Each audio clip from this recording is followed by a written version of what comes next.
نحمده ونصلي على رسوله الكريم أما بعد فأعوذ بالله من الشيطان الرجيم بسم الله الرحمن الرحيم وننزل من القرآن ما هو شفاء ورحمة للمؤمنين ولا يزيد الظالمين إلا خسارا صدق الله مولانا العظيم وصدق رسوله النبي الكريم إن الله وملائكته يصلون على النبي يا أيها الذين آمنوا صلوا عليه وسلموا تسليما اللهم صل على سيدنا ومولانا محمد معظم الجود والكرم وآلہ وبارک وسلم صلاۃ وسلاما علیک یا سیدی یا رسول اللہ۔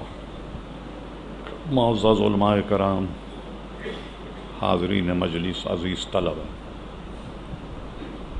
حمد و صلات کے بعد حصول برکت کے لیے قرآن مجید فرقان حمید 15ویں پارے سے ایک آیت مقدسہ تلاوت کرنے کا شرف حاصل کیا۔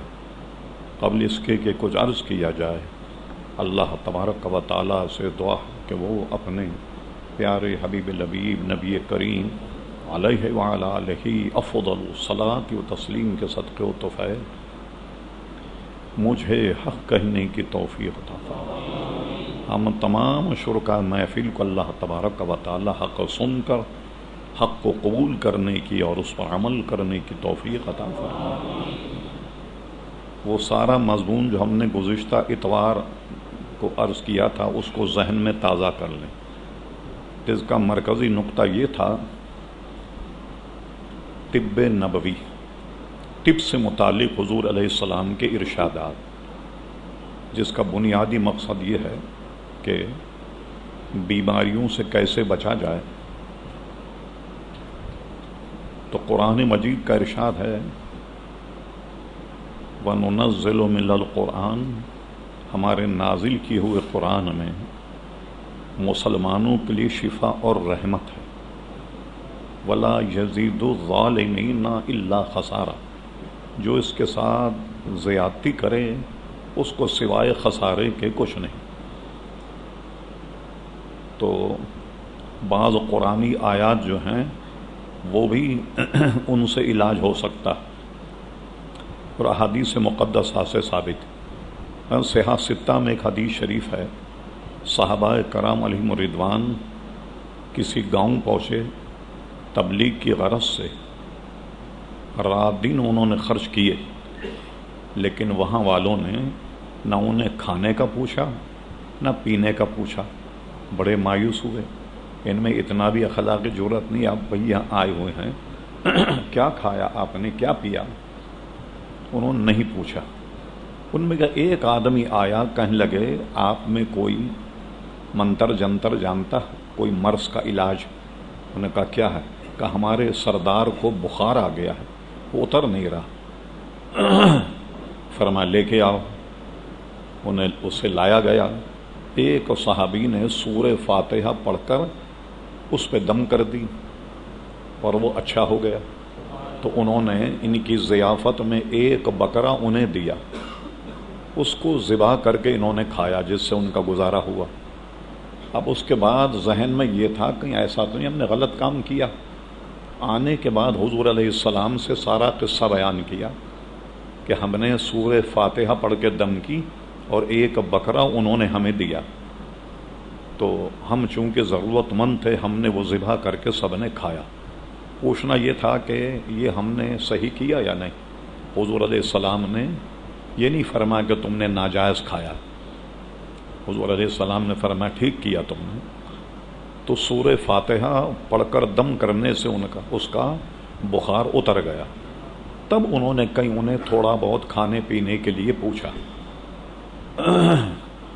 اور یہ ہمیشہ یاد رہے، اپنے طلباء کو یہ بتاتے ہیں کہ دیکھیں کبھی بھی آپ دین کی تبلیغ کریں تو کسی سے توقع مت رکھیں ہم جلسے میں جائیں گے تو یہ 1000 ملے گے، 500 روپے گے، کوئی نہیں پوچھتا اس دور میں، بالکل ذہن سے نکال دیجیے کہ آپ کو کوئی ایک دو گھنٹے آپ تقریر کریں تو جلسے والے فدا ہو کر آپ کی جیب بھر دیں، یہ نہیں ہوتا۔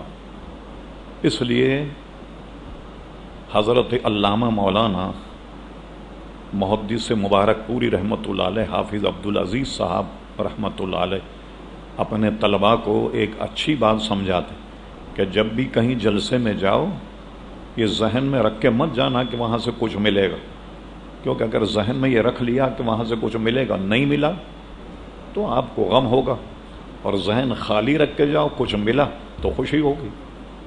اس لیے دنیا داروں سے کوئی زیادہ توقع کی ضرورت وہ نہیں رکھیے گا توقع کہ آپ کوئی بھلائی کا کام کریں تو دنیا آپ پر کوئی بارش کر دے گی پیسوں کے، نہیں، کام کریں فقط اللہ تبارک و تعالیٰ کے لیے، پھر اس کی برکت اللہ تبارک و تعالیٰ آپ کو عطا فرمائے گا۔ امام اعظم ابو حنیفہ رضی اللہ عنہ کی مسند میں علم کے باب میں پہلی یا دوسری حدیث یہی ہے، اس کو اگر ذہن میں رکھ لیا کبھی کسی عالم یا طالب علم کو پریشانی نہیں ہوگی۔ امام اعظم فرماتے میں اپنے والد کے ساتھ حج کرنے کے لیے گیا، میں حرم شریف میں بیٹھا ہوا تھا تو ایک بزرگ آئے، چاروں طرف سے لوگوں نے ان کو گھیر لیا اور وہ بیٹھے، کچھ وہ کلام فرمایا۔ میں نے اپنے والد سے پوچھا یہ کون؟ فرمایا یہ حضرت عبداللہ بن حارث ہیں، حضور کے صحابی، یہ یہاں آن کر حدیثیں بیان کرتے ہیں، لوگ جمع ہو جاتے ہیں، ان سے حدیثیں سنتے ہیں۔ امام اعظم فرماتے میں بھی اس مجمع میں چلا گیا کہ دیکھیں کیا حدیث بیان کر رہے ہیں۔ جب میں وہاں پہنچا تو یہ حدیث بیان کر رہے تھے وہ کہ کوئی آدمی دین کا علم سیکھے اور سیکھنے کے بعد اس کی اشاعت میں لگ جائے تو اللہ تبارک و تعالیٰ اس کی تمام دنیا اور آخرت کی ضرورتیں اپنے ذمہ کرم پہ لے لیتا ہے۔ جو دنیا کی ضرورت ہے وہ بھی اللہ تبارک و تعالیٰ پوری کرتا ہے، اور جو آخرت کی ضرورتیں وہ بھی اللہ تبارک و تعالیٰ پوری کرتا ہے۔ جب اتنی بڑی ضمانت حضور علیہ السلام نے دی تو اب دنیا داروں سے کوئی توقع مت رکھیے گا۔ یہ تو انہوں نے اپنے قبیلے کے سردار کو پیش کیا، انہوں سورہ فاتحہ پڑھ کے دم کر دیا تو انہوں نے ایک بکرے سے ان کی ضیافت کی۔ اب آئیے حضور علیہ السلام کے وصال شریف پر امام بخاری نے بخاری شریف میں ایک باب باندھا جس میں حضور کے وصال شریف سے متعلق جو احادیث ان کو نقل کیا۔ تو ام المومنین حضرت عائشہ صدیقہ فرماتی ہیں حضور علیل ہوئے تو آپ کیا کرتے؟ قرآن مجید فرقان حمید کی آخری 2 سورتیں پڑھنے کے بعد اپنے ہاتھوں پر دم کرتے، اور جہاں تک ہاتھ جاتے وہاں اپنے بدن پہ پھیرا کرتے تھے۔ جب حضور میں ضعف اور کمزوری اور بڑھ گئی تو حضور نے میری طرف اشارہ کیا کہ تم پڑھ کر دم کرو۔ میں سورتیں پڑھ کر ہاتھ پہ دم کر کے حضور کے بدن پر پھیرتی، لیکن بعد میں نے یہ کیا، اور یہ بھی دیکھیے محبت کا انداز، کہا پھر میں یہ کرتی کہ سورتیں پڑھنے کے بعد حضور ہی کے ہاتھ پر دم کرتی، تو کہتی کہ آپ اسے اپنے جسم پر پھیریے، کیونکہ حضور علیہ السلام کا ہاتھ تو یقیناً مجھ سے افضل تھا۔ میں یہ صورتیں حضور کے ہاتھ پہ دم کر دیتی اور حضور علیہ السلام اپنے بدن پہ پھیرتے۔ تو ایسا بخاری شریف کی حدیث میں یہ ہے کہ یہ صورتیں پڑھ کر حضور علیہ السلام دم کر کے اپنے بدن پہ ہاتھ پھیرتے۔ تو آج بھی آپ اپنے بچوں پر یہ آخری صورتیں پڑھ کر کے دم کریں تو انشاءاللہ تبارک و تعالی شفا ہوگی۔ اور اس کے شان نزول میں ایک بات اور بھی، بعض محققین نے اس کا اقرار بھی کیا، بعضوں نے انکار بھی کیا، وہ یہ ہے کہ حضور علیہ السلام پر ایک مرتبہ جادو کیا گیا۔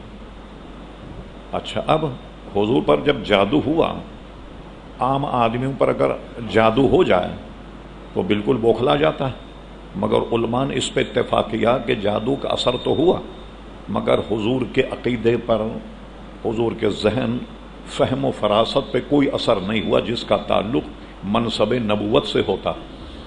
اس پر کوئی اثر نہیں ہوا. ہاں ایسا ہوتا اس کا اتنا اثر تھا کہ کوئی کام اگر کرتے تو اس میں بھول ہو جاتی، شاید فرماتے کہ یہ کام میں نے نہیں کیا.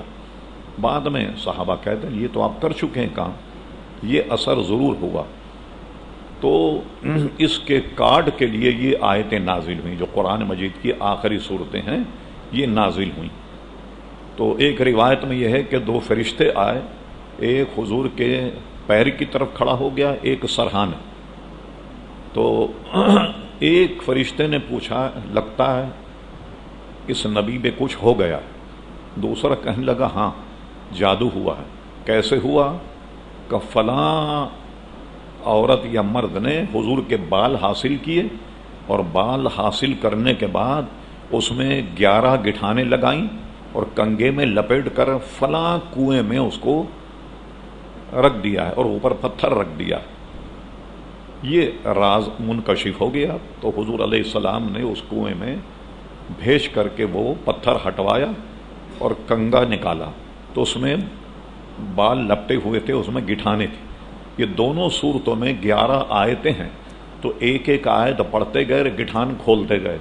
تو حضور علیہ السلام کو افاقہ ہوا، اب طبیعت صحیح ہو گئی. علماء فرماتے ہیں کوئی عجب نہیں کہ یہ اس لیے تھا، کبھی کوئی گمان کرے کہ حضور پر جادو کیسے ہو گیا. فرمایا اس میں حکمت یہ تھی کہ جادو اتارنے کا ایک عمل امت کو مل جائے.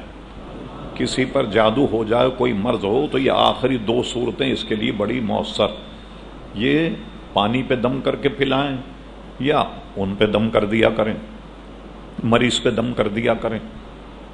تو یہ دم کرنا اور پھونکنا یہ ہمارے یہاں دین سے یہ ثابت ہے.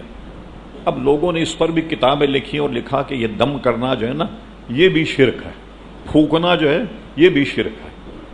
حیرت کی بات یہ ہے، حالانکہ حدیثوں سے ثابت. وہ کہتے ہیں کہ ایسے پھونکے تو آدمی کے سانس میں جراثیم ہوتے ہیں اور وہ لگ جائیں گے کسی کو. اچھا اب دیکھیے پھونکنا تو مختصر سی بات. حضور علیہ السلام نے کیا کیا، کسی صحابی کے گھر گئے تو انہوں نے کھانا مختصر پکایا تھا اور دعوت بہت سارے لوگوں کو دے دی. جب لوگ جمع ہوئے تو جب انہیں گمان ہوا کہ یہ کھانا پورا نہیں ہوگا تو حضور علیہ السلام کی خدمت میں آئے. حضور میں دعوت تو بہت سے لوگوں کو دے دی اور لوگ آ گئے، کھانا اتنا نہیں. فرما چلو کہاں کھانا پک رہا؟ حضور گئے جہاں سالن پک رہا تھا اس میں اپنا لعاب دہن ڈال دیا، بس سالن نکلتا رہا اور لوگ کھاتے رہے. پھونکنے سے زیادہ تو یہ مضر ہو سکتا ہے. اگر طبی اعتبار سے بھی اگر آپ دیکھیں کہ آدمی اس میں تھوک ڈال دے اپنا لعاب دہن، اس میں تو نسبتاً جراثیم زیادہ ہوں گے. مگر حضور صلی اللہ علیہ وسلم نے اس میں اپنا لعاب دہن ڈالا اور جتنے شریک تھے سب نے پیٹ بھر کے کھایا. اور اس قسم کے معجزات سے ہماری کتابیں بھری ہوئی. خصوصاً امام جلال الدین سیوطی کی 3 جلدیں ہیں بڑی ضخیم خصائص کبریٰ، وہ انہی معجزات سے بھری ہوئی ہے. شیخ محقق شاہ عبدالحق محی الدین دہلوی کی مدارج النبوت جو بڑی 2 ضخیم جلدیں ہیں فارسی میں، جس کا اردو ترجمہ بھی ہو گیا، تمام وہ معجزات سے بھری ہوئی. تو اس طریقے سے مریض پر دم کرنا یہ بھی جائز ہے. اور دعا کے لیے یہ مریض کے لیے یہ بھی اس کے ٹھیک ہونے کا ذریعہ ہے کہ اس کے لیے دعا کی جائے. دعا سے بھی مرض جو ہے وہ جاتا رہتا ہے. اور اب یہ ڈاکٹر تو اس کے قائل نہیں ہیں، لیکن آپ دیکھیں آج بھی کوئی چلا جائے آغا خان اسپتال اور وہ مریض اب ڈاکٹروں کے نزدیک قابل علاج نہیں رہا. خود ڈاکٹر کہتے ہیں جی اب تو اس کو دعا کی ضرورت ہے. اب ڈاکٹر تجویز پیش کرتا ہے کہ دعا کیجیے اب آپ، اور دعا کے لوگ قائل نہیں. یہ اور عیسائی مشنری جو ہے یہ تو ایسی خطرناک ہے. یہ 7 ڈے جو اسپتال ہے، یہاں کسی کا علاج ہو یا آپریشن ہو تو یہ کیا کرتے ہیں، اپنی تقوی اور پرہیزگاری دکھانے کے لیے کہ دیکھو ہم کتنے اچھے لوگ ہیں. کہ مسلمان تو ظاہر ہے کہ یہود اور نصارہ کو اچھا نہیں جانتے. آپریشن کرنے سے پہلے ڈاکٹر اور اس کے تمام مشوروں کا ہاتھ اٹھا کر کہتے ہیں اللہ تعالیٰ سے دعا کرو کہ اللہ تعالیٰ آپریشن میں کامیابی عطا فرمائے. مسلمان متاثر ہو جاتا کہ دیکھو ہیں عیسائی مگر اللہ سے دعا کر کے اور آپریشن کر رہے ہیں۔ اس طرح آدمی پے در پہ اگر یہ واقعات ہوتے رہیں تو آدمی پھر دین سے یہ ہاتھ دھو بیٹھتا۔ یہ ان کے ظاہری معاملات ہیں کہ جو آدمی کو متاثر کرنے کے لیے آپریشن سے پہلے سب کہتے ہیں دعا کرو۔ ہم کتنے نیک لوگ ہیں، دیکھو ہم ڈاکٹر کے پاس جائیں تو ہمارا ڈاکٹر فوراً آپریشن تھیٹر میں لے جائے اور چیر پھاڑ شروع کر دیتا، اور یہ دیکھو کیسے متقی پرہیزگار ہیں کہ آپریشن تھیٹر میں لے جانے سے پہلے دعا کر رہے ہیں اور دعا کرنے کے بعد آپریشن کرتے ہیں۔ تو آج بھی ڈاکٹر جو ہے وہ یہ کہتا ہے کہ دعا کیجیے آپ، سمجھے؟ حالانکہ ڈاکٹروں کے نزدیک دعا کوئی ذریعہ علاج نہیں۔ ہم نے اپنے لیکچر میں ڈاکٹروں سے سوال کیا، یہ بتائیے، بہت غور سے اس کو سنیے، ایک مریض ہے وہ علاج کر رہا ہے تو آپ کے سر میں درد ہے تو وہ آپ کو اسپرین دیتا ہے، بھائی اسپرین کھانے کے بعد سر کا درد ختم ہو جانا چاہیے، لیکن سارے سائنٹسٹ اس پہ متفق ہیں، آپ تحقیق کر لیں کہ آدمی جس ڈاکٹر سے علاج کرا رہا ہو اس کا یقین بھی ہو کہ اس سے شفا ہوگی، اب یہ یقین ہو، اس کا تعلق تو دوا اور ڈاکٹر سے نہیں۔ معلوم ہوا کہ چھپے بندے آپ بھی روحانیت کے قائل ہیں، بس بتاتے نہیں آپ کہ ہم روحانیت کے قائل۔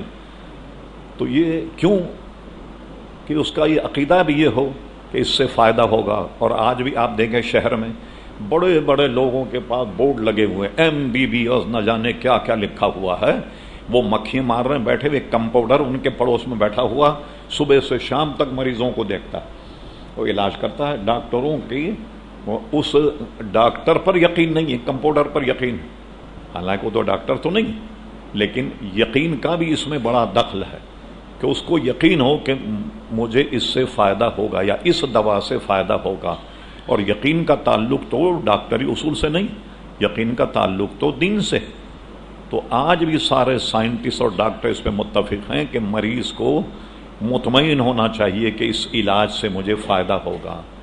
تو یقین کی حد تک تو یہ اب بھی اسے مانتے، اور یقین جو ہے یہ ایک دین کا شعبہ، روحانیت ہے یہ تو، اور یہ تو ڈاکٹری شعبے کی بات نہیں۔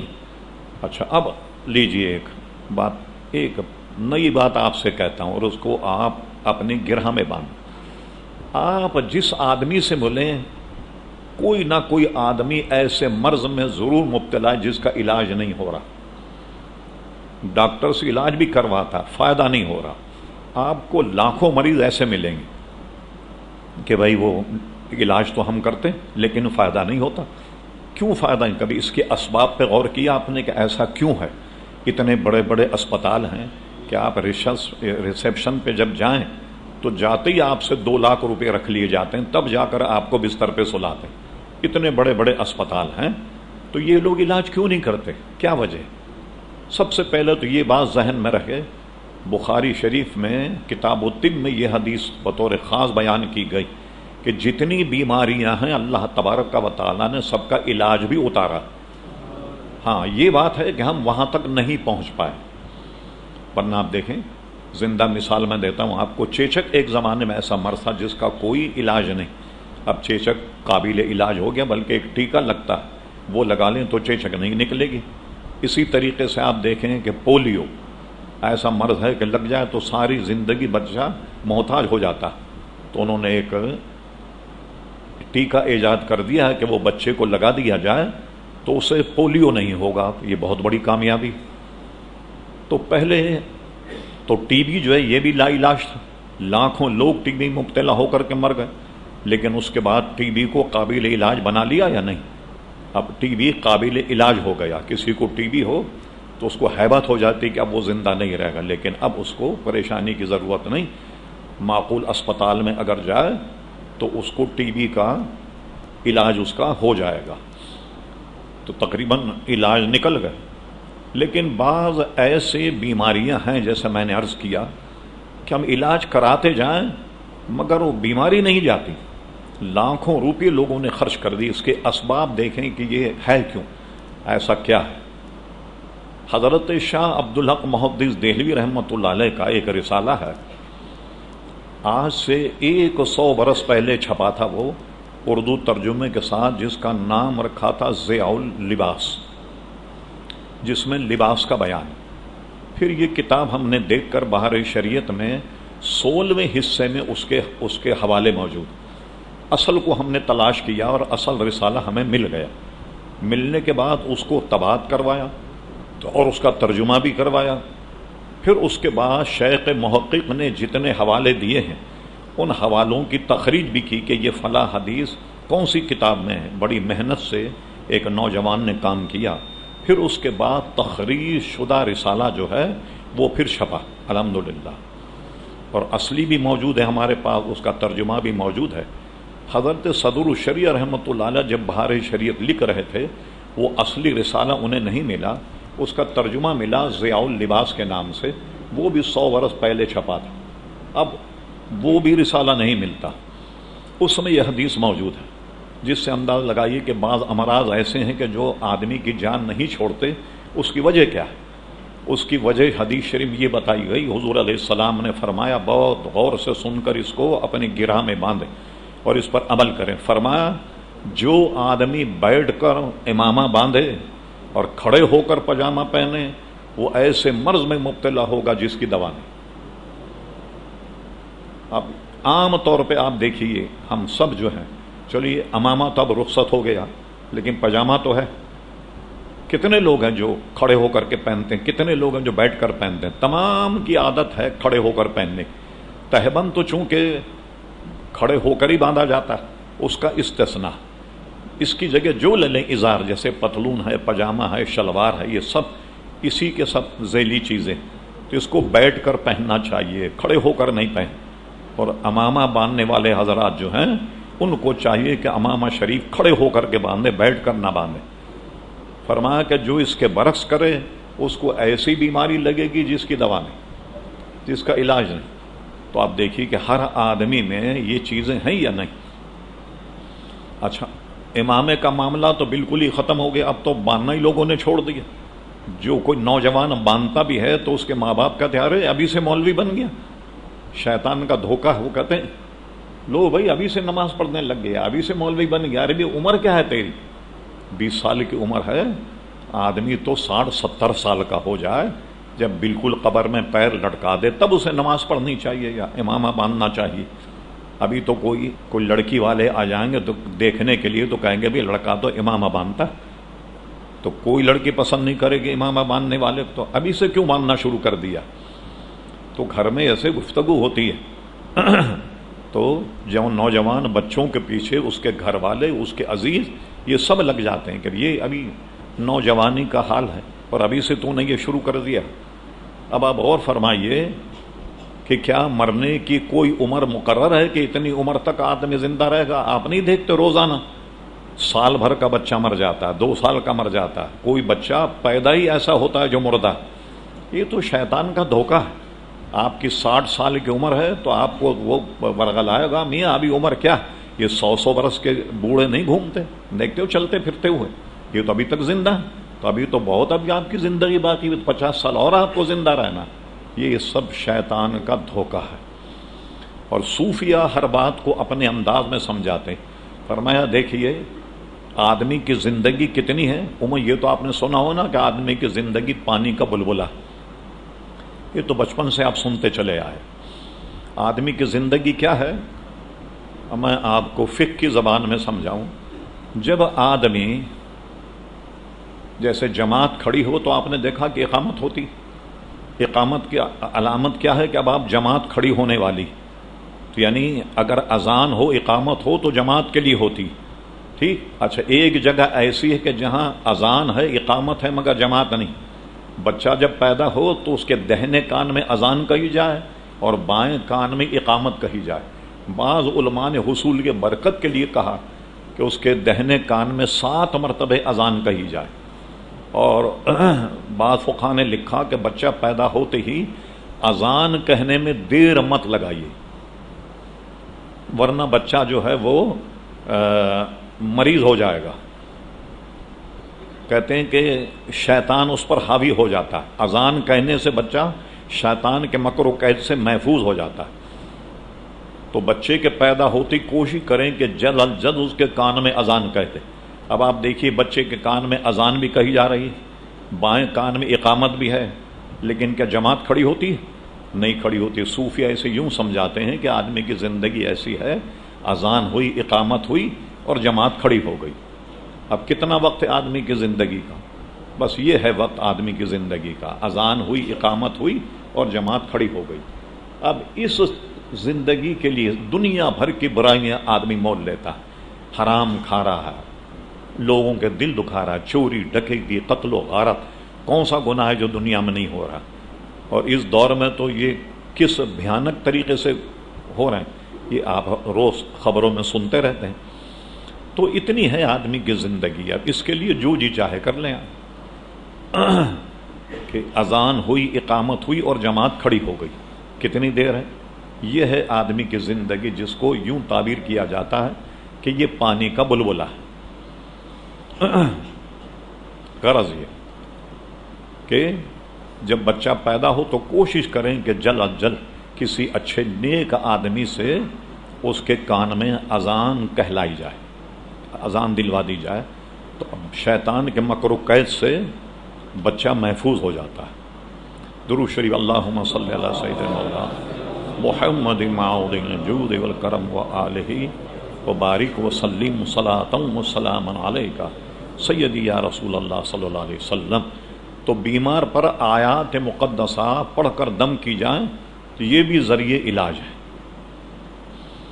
اسی طریقے سے میں نے بتایا کہ جو آخری صورتیں ہیں، کسی پر جادو ہو جائے اس کو اپنے اوپر دم کریں یا دم کر کے اس کو پانی پلائیں۔ لوگوں نے اس کو بھی شرک بنا دیا ہے۔ ہوا کیا اصل میں؟ کہیں جاتے نا کبھی بزرگوں سے پھونک ڈلوا لیں، ذرا پھونک دیجئے اس پر۔ عیسیٰ علیہ الصلوۃ والسلام کو اللہ تعالیٰ نے وہ کمال عطا فرمایا کہ مٹی کا پرندہ بناتے اور اس میں پھونکتے، جب پھونکتے تو اس میں جان آ جاتی اور اوپر چھوڑ دیتے وہ اڑنے لگ جاتا۔ تو جو لوگ منع کرتے ہیں بزرگوں کی پھونک کا، بات تو بری ہے، اصل میں ان کی نکل گئی پھونک۔ اب یہ کہتے ہیں کہ کسی کی پھونک میں تاثیر ہی نہیں، یہ تو اپنی خیر منا ہے۔ تو قرآنی آیات پڑھ کر دم کرنے میں بھی شفا ہے اور دعا کرنے میں بھی شفا ہے۔ اور دعا کرنے میں ایک بات اور ہے، مسلم شریف میں ایک جگہ یہ حدیث ہے کہ ایک صاحب بیمار تھے، حضور ان کی مزاج پرسی کے لیے گئے تو ان کی طبیعت کچھ ضرورت سے زیادہ حضور علیہ السلام نے علیل پائی۔ تو حضور علیہ السلام کی نظر سے تو کوئی چیز اوجھل نہیں، آپ نے ان سے دریافت کیا کوئی دعا کی تھی تو نے کچھ ایسی ویسی دعا تو نہیں کر لی؟ وہ صحابی بھی سمجھ گئے، انہوں نے کہا حضور میں نے یہ دعا کی اللہ تعالیٰ کی بارگاہ میں کہ اللہ تعالیٰ آخرت میں جو مجھے تکلیف ہوگی وہ مجھے دنیا ہی میں دے دے۔ تو فرمایا کیا تم وہ تکلیف برداشت کر سکتے ہو جو آخرت میں ہوگی؟ حضور نے تنبیہ فرمائی اور فرمایا پڑھو۔ پھر حضور نے دعا پڑھو اللہم آتنا فی الدنیا حسنۃ وفی الآخرۃ حسنہ۔ راوی کہتے ہیں جب انہوں نے یہ دعا کی تو وہ بالکل ٹھیک ہو گئے۔ اچھا یہ مت سمجھیے کہ میں بھول گیا، حضور نے پڑھایا، پڑھو اللہم آتنا فی الدنیا۔ آپ کہیں گے آیت تو یہ ربنا آتنا، یہ ربنا آتنا قرآن کی آیت ہے اور یہ مسلم شریف کی حدیث ہے جو میں نے بیان کی۔ اللہم آتنا فی الدنیا حسنۃ وفی الآخرۃ حسنہ۔ جب بھی دعا کرو تو اللہ سے دنیا اور آخرت دونوں کی بھلائی چاہ۔ اب بتائیے آخرت کا کوئی عذاب اگر آدمی پر دنیا میں آ جائے وہ برداشت کر سکتا ہے؟ ان تنبیہ فرمایا کیا اس کو تم برداشت کر لو؟ فرمایا یہ دعا پڑھو۔ جب انہوں نے یہ دعا پڑھی وہ بالکل ٹھیک ہو گئے۔ دعا بھی ذریعے علاج ہے کہ دعا پڑھ کر کے مریض پر دم کیا جائے۔ اور وہ حدیث ذہن میں رکھی شیخ محدث شاہ عبدالرحمن محدث دہلوی کی کتاب اللباس، ضیاء اللباس، جس حدیث سے انہوں نے یہ حدیث لی صدر الشریعہ نے کہ اگر بیٹھ کر امامہ باندھے، کھڑے ہو کر پاجامہ یا ازار پہنے، وہ ایسی بیماری مبتلا ہوگا جس کی دوا نہیں۔ تو آج ہر آدمی ایک نہ ایک ایسی بیماری مبتلا ہے جس سے اس کا علاج ہو نہیں رہا۔ تو اس کے اسباب کیا ہیں؟ یہ ہیں جو میں نے آپ کے سامنے بیان کی۔ تو ان تمام چیزوں کو ذہن میں رکھ کر ان سے آپ اگر پرہیز کریں اور وہ چیزیں اپنائیں جو نبی کریم علیہ السلام نے فرمائی تو بے شمار بیماریوں سے، مصیبتوں سے آپ اپنے آپ کو بچا لیں۔ جیسے ہم نے ایک حدیث یہ بیان کی کھانا کھانے سے پہلے کچھ نمک چکھ لیا جائے اور کھانا کھانے کے بعد کچھ نمک، تو اس میں 70 بیماریوں کا علاج ہے۔ اب اس میں کوئی اتنی دشواری نہیں ہے کہ آدمی کھانا کھانے سے پہلے تھوڑا نمک چکھ لے یا بعد میں نمک کھا لے تھوڑا سا۔ اور یہ بھی ہم نے بتایا بعض لوگ اس کو دنیاوی اعتبار سے کہتے ہیں بلڈ پریشر کا جو مریض ہے اس کو تو نمک نقصان کرتا ہے۔ بھائی میں تھوڑی کہہ رہا ہوں آپ کے آدھا کلو نمک کھائی، ذرا سا چکھنے میں کوئی مسئلہ نہیں ہے، ذرا سا نمک چکھ لیں آپ تو اس سے کوئی بلڈ پریشر نہیں بڑھے گا۔ تو ان چیزوں کو آپ ذہن میں رکھیں تو بے شمار بیماریوں سے آپ نجات حاصل کر لیں گے آپ۔ اور پھر ہم نے یہ بھی بتایا اس دعا کا جو ہم نے گزشتہ بتا کے آپ کو سب کو دی، اس دعا کا ہرگز مفہوم یہ نہیں آپ یہ دعا پڑھنے کے بعد پھر بد پرہیزی کرنے لگ جائیں، یہ بھی صحیح نہیں کہ میں نے دعا تو پڑھ لی ہے اب یہ بیماری تو مجھے آئے گی نہیں لہذا خوب بد پرہیزی کرو۔ تو میں نے یہ بتایا علامہ آلوسی کے حوالے سے کہ حضور فرماتے ہیں کہ پرہیز تمام دواؤں کا سردار ہے، پرہیز بہت ضروری۔ یہ نہیں کہ آپ نے اگر دعا پڑھ لی تو آپ بد پرہیزی شروع کریں۔ تو کھانا بھی اگر آپ کھائیں تو سن چکے آپ کلو وشربو، کھاؤ پیو ولا تسرفوا، پر حد سے مت بڑھو، ایک لمٹ میں کھاؤ۔ اور زیادہ کھانا جو ہے یہ بھی بہت ساری بیماریوں کو جنم دیتا۔ تو آپ ساری چیزوں کو اس طریقے سے یاد رکھیں ترتیب وار۔ اور پرہیز کا بھی ایک شعبہ ہے ہمارے دین میں کہ پرہیز کیا جائے اور اس کو وسیع تر مفاد میں لیا جائے، گناہوں سے بھی پرہیز کریں، کھانے پینے سے بھی پرہیز کریں تو بے شمار بیماریوں سے آپ بچ جائیں گے۔ پھر ہم نے حضرت علی رضی اللہ عنہ سے متعلق وہ حدیث بیان کی کہ وہ انہیں آشوب چشم تھا، وہ کھجور کھا رہے تھے، انہوں نے منع فرما دیا کہ نہیں تمہیں آشوب چشم ہے، کھجور گرم ہوتی ہے، اسے مت کھاؤ۔ حضرت علی نے اپنا ہاتھ روک لیا۔ تو پرہیز کا بھی تصور ہے ہمارے دین میں، یہ نہیں کہ اس کو فراموش کر دیں آپ، ایسا ہرگز نہیں۔ یہ چلیے اب ایک بیماریوں کا میں مؤثر آپ کو علاج بتاتا ہوں۔ اس دور میں سب سے مہنگا علاج کیا ہے؟ دانتوں کا۔ ساری دنیا میں آپ چلے جائیں، امریکہ میں صحت کا انشورنس الگ ہوتا ہے، دانت کا الگ ہوتا ہے۔ آپ صحت کے انشورنس میں اگر $200 دے رہے ہیں تو دانت کے انشورنس میں آپ کو $500 دینا پڑیں گے، اتنا مہنگا علاج ہے۔ ایک دو صاحب مجھے جاننے والے ملے جہاز میں، کہاں جا رہے ہو؟ کہنے دانت بنوانے جا رہے ہیں۔ میں نے کہا بھائی یہ 2-3 لاکھ روپے آپ خرچ کر رہے ہیں آنے جانے کا، دانت بنوانے جا رہے ہیں؟ انہوں نے کہا صاحب یہاں اتنے پیسے لگتے ہیں کہ اتنے میں دانت بھی بن جائیں گے اور پاکستان کا چکر بھی لگ جائے گا۔ تو اتنا مہنگا علاج ہے اور یہ بہت ساری قدرت کی ایسی مہربانی ہم پر ہیں جس کو ہم سوچ نہیں سکتے، جو آپ کے بغیر مانگے اللہ تعالیٰ نے آپ کو دے دی۔ ساؤتھ افریقہ کا ایک شہر ہے کیپ ٹاؤن، بہت مشہور، بڑا خوبصورت شہر ہے، یہ سب پہاڑوں پہ بندھا ہوا، پورے پہاڑوں پہ بنگلے، سارے روڈ پہاڑوں سے جا رہے ہیں۔ اسٹیڈیم ہے تو وہ بھی جناب پہاڑوں کو ہموار کر کے بنوایا گیا۔ اب غور کیجئے، اب آپ کے کیپ ٹاؤن میں پانی میں کیلشیم نہیں، جس کو ایسے پی کر آدھا گلاس پھینک دیتے ہیں، قدر نہیں کرتے، اس پانی میں کیلشیم نہیں۔ جب اس کو ٹیسٹ کروائیں اس کا کیا فائدہ ہے کہ اس میں کیلشیم نہیں ہونے کی وجہ سے دانت گر جاتے ہیں۔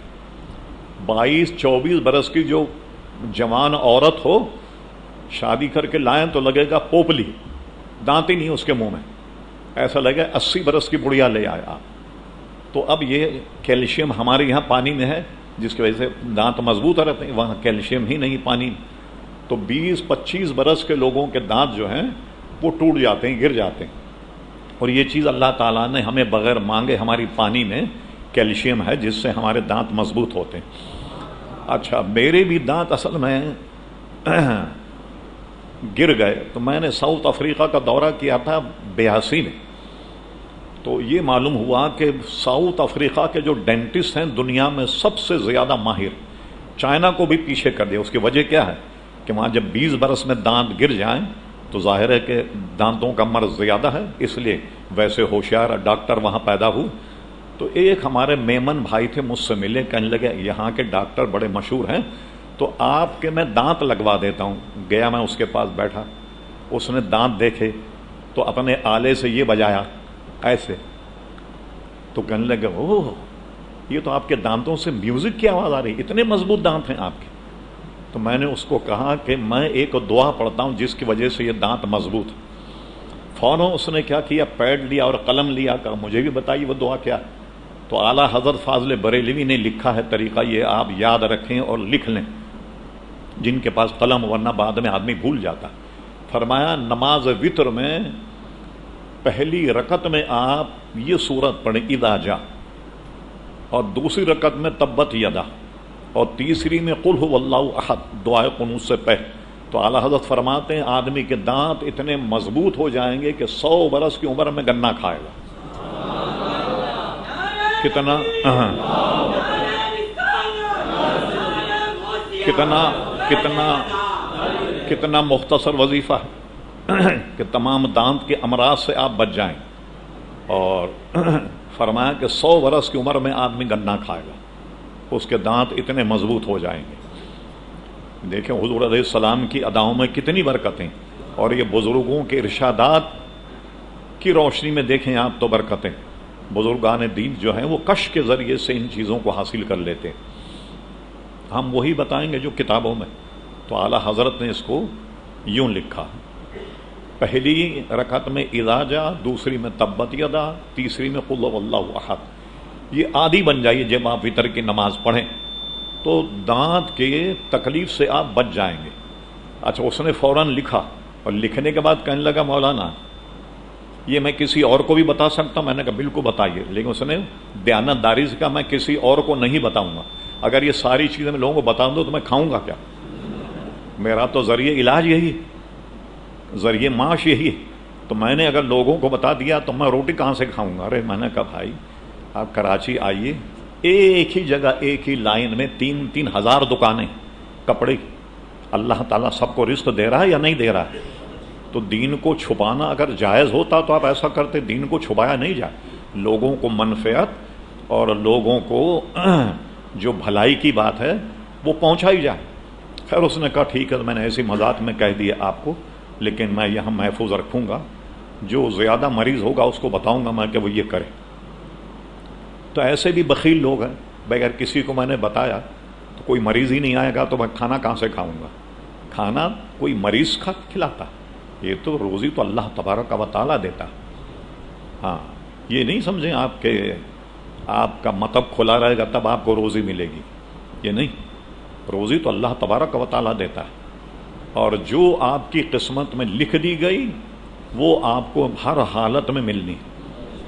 ہاں ہاں، اور اس پر داتا گنجبخش علی حجویری نے بڑے عمدہ حکایتیں نقل کی ہیں اپنی کتاب کشف المحجوب۔ کبھی موقع ملے تو زندگی میں ایک مرتبہ کشف المحجوب کا مطالعہ ضرور فرمائیے، بے شمار چیزیں اس میں حضرت داتا گنجبخش علی حجویری نے نقل فرمائی جو ہماری رات دن کی زندگی کے لیے بے شمار اس میں عزیزان گرامی فوائد۔ اچھا اب ایک تو ہو گئی بیماری اور اس کا علاج، اور ایک ہے کہ بیمار آدمی کے پاس اگر آپ جائیں تو یہ بھی ثواب کا کام ہے کہ بھئی ہمارا پڑوسی بیمار ہے، چلو جا کے مزاج پرسی کر لیں، یہ بھی ثواب کا کام ہے۔ ورنہ یہ چیزیں آج کل ختم ہوتی جا رہی ہیں، کوئی بیمار ہے تو رہے بھائی بیمار ہے، اپنے پاس ٹائم کہاں ہے کراچی میں، سر کھجانے کا ٹائم نہیں تو مریض کو دیکھنے کیا ٹائم ہوگا۔ امام جلال الدین سیوطی نے بڑی پیاری حدیث نقل کی، فرمایا ایک مرتبہ حضور علیہ السلام نے صحابہ سے پوچھا آج کس نے روزہ رکھا؟ سب خاموش رہے، صدیق اکبر نے ہاتھ اٹھا، وہ میرا روزہ۔ فرما ماشاءاللہ۔ فرما یہ بتاؤ تم میں سے آج کسی نے بھوکے کو کھانا کھلایا؟ سب خاموش رہے۔ صدیق اکبر نے ہاتھ اٹھایا، حضور میں نے آج بھوکے کو کھانا کھلایا۔ اور پھر اس کے بعد فرما کیا آج کسی نے مریض کی عیادت کی ہے؟ تو صدیق اکبر نے کہا حضور ہاں آج میں نے مریض کی عیادت بھی کی۔ میں جب گھر سے نماز کے لیے نکلا تو مجھے پتا چلا کہ حضرت عبد الرحمن ابن عوف بیمار ہیں، تو میں ان کی مزاج پرسی کو چلا گیا۔ اور ایک روایت میں اتنا زائد ہے کہ آج کسی نے نماز جنازہ میں شرکت کی تو سب خاموش رہے۔ حضور صدیق اکبر نے کہا حضور میں نے نماز جنازہ میں شرکت کی۔ حضور نے فرمایا یہ 4 باتیں ایک دن میں جس میں جمع ہو جائے وہ جنتی، میں اس کو جنت کی بشارت دیتا ہوں۔ اب لیجیے جنتی ہونے کی میں آپ کو ایک ترکیب بتاتا ہوں، اگر آپ یاد رکھیں۔ جیسے کسی کا انتقال ہو جائے تو آپ کو آج پتہ لگ گیا فلاں صاحب کا انتقال ہوا ہے، فلاں جگہ کی نماز جنازہ جو ہے ظہر کی نماز کے بعد، تو آپ کو ٹائم مل گیا۔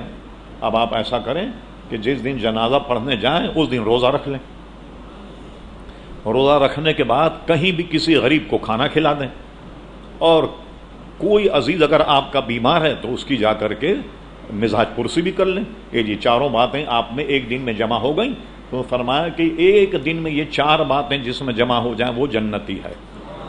جنت کا حاصل کرنا میں نے آسان طریقہ آپ کو بتا دیا۔ ہاں یہ خیال رہے کہ جس بیمار کے پاس آپ مزاج پرسی کے لیے جائیں، کوئی دعا کریں، اس پہ دم کریں، تھوڑی دیر بیٹھ جائیں اس کا دل بہلانے کے لیے، ایسا نہ ہو کہ بہت لمبا کوئی اب 4-5 گھنٹے۔ مجھے یاد ہے کہ ایک مرتبہ میں بیمار تھا، جوڑیا بازار میں رہتا تھا، ایک صاحب مزاج پرسی کے لیے آئے، میں سخت بیمار تھا، وہ 4.5 گھنٹے میرے پاس بیٹھ کر کے گئے، پورا 4.5 گھنٹے۔ اب بتائیے 4.5 گھنٹے بیٹھ کر مسلسل بول رہے تھے، تو اب مجھے کیا راحت ملی ہوگی اس میں یا میری بیماری بڑھ گئی؟ مولانا روم نے بڑے ترکیب سے سمجھایا، وہ سنیے آپ، ایک لطیفہ بھی علمی اور بات انہوں نے بڑی کام کی فرما ایک تھا بالکل بہرا، سنتا ہی نہیں تھا، اس کی پڑوس میں کوئی بیمار پڑ گیا، اس نے پلان کیا کہ بھائی میں جاؤں گا اس سے مزاج پرسی کروں گا، لیکن اب وہ جو کہے گا مجھے تو سنائی دے گا نہیں، میں کیا کہوں گا؟ اس نے از خود منصوبہ بنایا کہ میں جاؤں گا اور جانے کے بعد کہوں گا السلام علیکم، وہ یقیناً جواب میں کہے گا وعلیکم السلام، یہ خود ہی پلان کر لیا اس نے۔ اور پھر میں اس سے پوچھوں گا کیا کھا رہے ہو آج کل، تو وہ کسی نرم غذا کا نام بتائے کہ بھائی کھچڑی کھا رہا ہوں یا دلیا کھا رہا ہوں، میں کہوں گا بھائی ماشاءاللہ بڑی اچھی غذا ہے، یہ آپ کھاتے رہی۔ پھر میں اس سے پوچھوں گا آپ کس کا علاج کرا رہے ہیں، یقیناً وہ کسی معروف طبیب کا نام بچائے گا اپنے شہر، تو میں کہوں گا یہ طبیب بڑا اچھا، اس کا آپ علاج کرائی۔ یہ ایک پروگرام از خود بنا کر پہنچ گئے مریض کے یہاں، دروازہ کھٹکھٹایا، بلا لیا، یہ گئے۔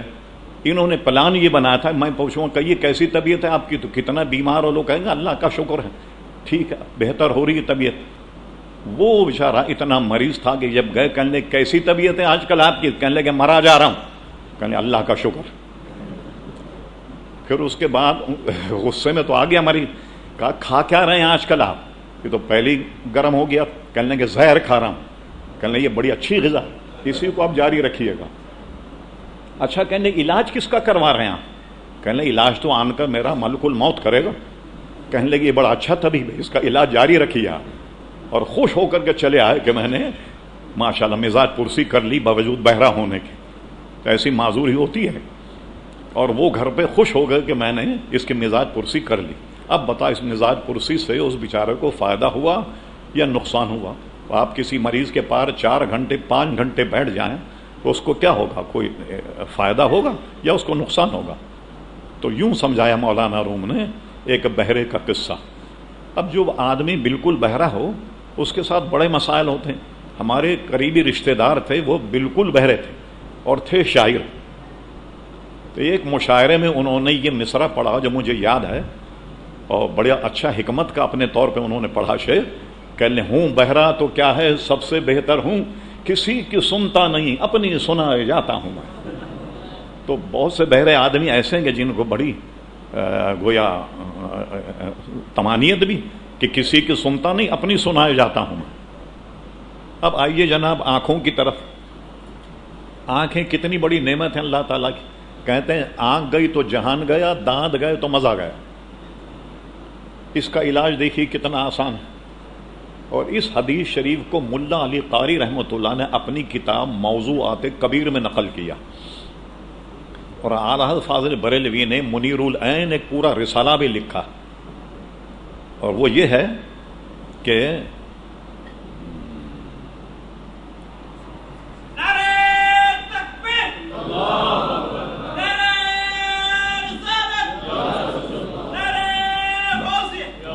نہایت سکون اطمینان سے، اور وہ یہ ہے جناب جو ملا علی قاری نے لکھا یہ میں بتاؤں گا کہ موضوعات کبیر کی روایت آپ کہیں تو پہلے ہی آپ نے کہہ دیا موضوعات کبیر، تو اس کی روایت معتبر کیسے ہوگی؟ موضوع یہ ہے وضع، وضع کا مطلب کوئی چیز گھڑنا۔ تو ملا علی قاری نے اپنے دور میں جو حدیثیں گشت کر رہی تھیں اور وہ حدیث نہیں تھی، لوگوں نے گھڑ لی تھیں، جیسے شیعہ حضرات بے شمار حدیثوں کو گھڑ چکے ہیں وہ، تو ملا علی قاری نے اپنے دور میں تمام حدیثوں کا موازنہ کرنے کے بعد ایک بڑی ضخیم کتاب اس پہ لکھ دی کہ یہ کون سی حدیث ہے اور کون سی حدیث نہیں ہے۔ اس میں وہ اس حدیث پر پہنچے، حضرت بلال رضی اللہ عنہ نے اذان کہی، حضور علیہ السلام جلوہ گر، جب حضرت بلال نے کہا اشہد ان محمد رسول اللہ صلی اللہ علیہ وسلم، تو صدیق اکبر نے ایسے اپنے انگوٹھے چومے اور آنکھ سے لگایا اور یہ دعا کی اللہم متعنی بالسمع والبصر۔ تو حضور علیہ السلام نے فرمایا جو ایسا کرے جیسا ابو بکر صدیق نے کیا تو کل قیامت میں اس کا شفیع ہوں گا۔ یہ تو شفاعت۔ اور ہمارے فقہا نے بھی اپنی اپنی فقہ کی کتابوں میں لکھا، جو حضور علیہ السلام کے نام کو بوسہ دے کر آنکھوں پہ لگا، یہ ایسا آدمی کبھی اندھا نہیں ہوگا۔ اور اس میں آنکھوں کی بیماری کا بھی علاج ہے کہ اس کی بینائی جو ہے وہ کمزور نہیں ہوگی۔ عادی بنا لے، جب بھی اذان اقامت ہو تو اس کو چوما جائے۔ لوگوں نے اس کو بھی بدعت کہنا شروع کر دیا، بلکہ یہاں تک کہ شرک کہنا شروع کر دیا۔ مشکل تو یہ ہے کہ ہمارا جو مخالف ہے اس بندے خدا نے خود اپنی کتابوں کا بھی مطالعہ نہیں کیا۔ ایک مرتبہ پاکستان کے سارے علماء دیوبند جمع ہوئے اور جمع ہونے کے بعد انہوں نے مفتی محمد شفیع کے لڑکا جو ہے مفتی رفیع عثمانی، اس کو تو انہوں نے لقب دیا مفتی اعظم پاکستان کا۔ ان کے چھوٹے بھائی ہیں تقی عثمانی، تقی عثمانی کو انہوں نے لقب دیا شیخ الاسلام، کہ پورے پاکستان کے علماء کے یہ شیخ الاسلام ہیں۔ تو وہ شیخ الاسلام جنہیں علماء دیوبند کہتے ہیں، انہوں نے ایک کتاب لکھی اور اس کتاب کا نام رکھا بدعت ایک سنگین جرم، یہ کتاب کا نام رکھا۔ اور اس میں انہوں نے اس مسئلے کو لکھا جو انگوٹھے چومنے کا مسئلہ، کہیں نہیں ملے تو آپ میرے پاس آ جائیں، میں آپ کو دکھا دوں۔ انہوں نے اس مسئلے میں یہ لکھا کہ کوئی آدمی اگر حضور کے نام پر پیار اور محبت سے انگوٹھے چوم کر آنکھ پہ لگا لے، اس میں کوئی حرج نہیں، یہ جائز ہے۔ اچھا بھائی یہ بتائیے کہ کوئی آدمی محبت میں حضور کا نام سن کر اگر انگوٹھے آنکھوں پہ لگائے اور چومے تو آپ نے لکھ دیا یہ جائز ہے۔ محبت سے تو ہم کیا بغض اور حسد میں چومتے ہیں؟ بھائی ہم سے تو انٹرویو کر لیا ہوتا کہ آپ کیوں چومتے ہیں، یہ کیا ہم حسد اور بغض میں چومتے ہیں، حضور کی دشمنی میں چومتے ہیں معاذ اللہ؟ تو آپ کا شیخ الاسلام تو کہتا ہے کہ جائز ہے انگوٹھے چومنا۔ اور پھر اس کی حدیث کے سیاق و سباق پر گفتگو منیر العین میں اعلیٰ حضرت فاضل بری سے ملے گی کہ یہ حدیث اگر ضعیف ہے تو ضعیف حدیث کہاں معتبر ہے، علماء کا عمل اس کو اور قوی کرے گا۔ سارے نشیب و فراز پر جو گفتگو منیر العین میں اعلیٰ حضرت نے فرمائی ہے حدیث کی سند اور حدیث کے معاملات پر، وہ شاید آپ کو دنیا کسی ایک کتاب میں نہیں ملیں گے جس کو اعلیٰ حضرت فاضل بریلوی نے ایک مختصر رسالے میں جمع کر دیا۔ تو اس میں آنکھوں کا علاج ہے اور پھر حضور علیہ السلام کی شفاعت کا دعویٰ بھی۔ ٹھیک ہے، اس کو موضوعات کبیر میں نقل کیا ہے، تو ملا علی قاری رحمۃ اللہ علیہ نے جو جملہ اس کو لکھا اس کو وہاں دیکھیے تو مزہ آئے گا۔ آپ نے کہہ دیا تو موضوعات کبیر کی روایت، یہ کتابی جھوٹی حدیثوں پر لکھی گئی۔ ملا علی قاری کہتے ہیں کہ جب ایسا کرنا صدیق اکبر سے ثابت ہے اور حضور نے توثیق فرما دی، اب کسی اور حوالے کی کیا ضرورت؟ ملا علی قاری اتنے بڑے محدث ہیں کہ وہ اگر لکھ دیں تو انہی کا حوالہ بہت کافی، جیسے شاہ عبدالحق محدث دہلوی کی حدیث میں نے ابھی بیان کی کتاب اللباس والی، شیخ محقق کا حوالہ بذات خود ایک بہت بڑا حوالہ، پورے ہندوستان میں علم حدیث کے لانے والے حضرت شاہ عبدالحق محدث دہلوی، اور یہ ابھی 2-4 سال پرانے نہیں، ان کا وصال ہوا ہے 1052 ہجری میں، بہت پرانے بزرگ۔ ہندوستان میں اس سے پہلے علم حدیث نہیں تھا، شاہ عبدالحق محدث دہلوی رحمۃ اللہ علیہ، اور ان کے بعد سے پھر سند حدیث جو ہے وہ شروع ہوئی، اور یہ شاہ عبدالعزیز محدث دہلوی سے بھی پرانے بزرگ ہیں، شاہ ولی اللہ محدث دہلوی سے بھی پرانے بزرگ ہیں۔ شاہ ولی اللہ جو ہے ان کا 11ویں صدی کا دور گزرا اور یہ 10ویں ہجری 52 میں ان کا وصال ہو گیا۔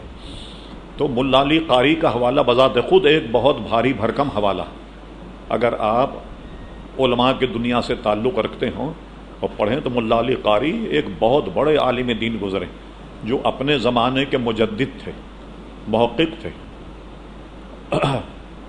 تو یہ آنکھوں کا علاج کا بھی اس میں ذریعہ ہے۔ یہ ساری باتیں آپ ذہن میں رکھیے تو بے شمار بیماریوں سے بچ جائیں گے اور انشاءاللہ تبارک و تعالی آپ کو فائدہ ہوگا انشاءاللہ۔ دعا فرمائیں اللہ تعالی ہم سب کو اس پر عمل کرنے کی توفیق عطا فرمائے۔ اور یہ سب میں نے حدیث کے حوالوں سے بیان کی ہیں باتیں۔ ایک بات رہ گئی، اس کو اس وقت کہہ دینا بھی کوئی فائدے سے خالی نہیں ہوگا۔ یہ جو آپ دیکھتے ہیں نا لوگوں کو جزام ہو جاتا، جس کا ذکر ہم نے گزشتہ محفل میں کیا تھا کہ حضور نے فرمایا جزامی سے ایسے بھاگو جیسے شیر سے بھاگتا۔ یہ جزام کیسے ہوتا آدمی کو؟ جو سفید داغ ہوتے ہیں، اس کو کہتے ہیں اس وجہ سے ہوتا ہے کہ دھوپ کا پانی استعمال کرے۔ جو پانی دھوپ میں گرم ہو، اگر اس پانی سے وضو کیا جائے، غسل کیا جائے تو اس سے یہ کوڑ پیدا ہوتا۔ تو دھوپ کے گرم پانی کو استعمال نہیں کریں، نہ وضو کے لیے، نہ غسل کے لیے، نہ پینے کے لیے۔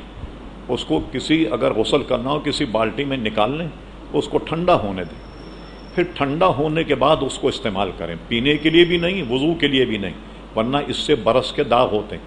ہو سکتا ہے کہ اور بھی اس کے اسباب ہوں، مگر ہمارے یہاں حدیث میں اور فقہ کی کتاب میں ایک سبب اس کا یہ ہے کہ دھوپ کے گرم پانی سے وضو اور غسل نہیں کیا جائے۔ اس سے پرہیز رکھیے، آپ بے شمار بیماریوں سے انشاءاللہ بچ جائیں گے۔ ربنا تقبل منا انک انت السمیع العلیم وتب علینا یا مولانا انک انت التواب الرحیم۔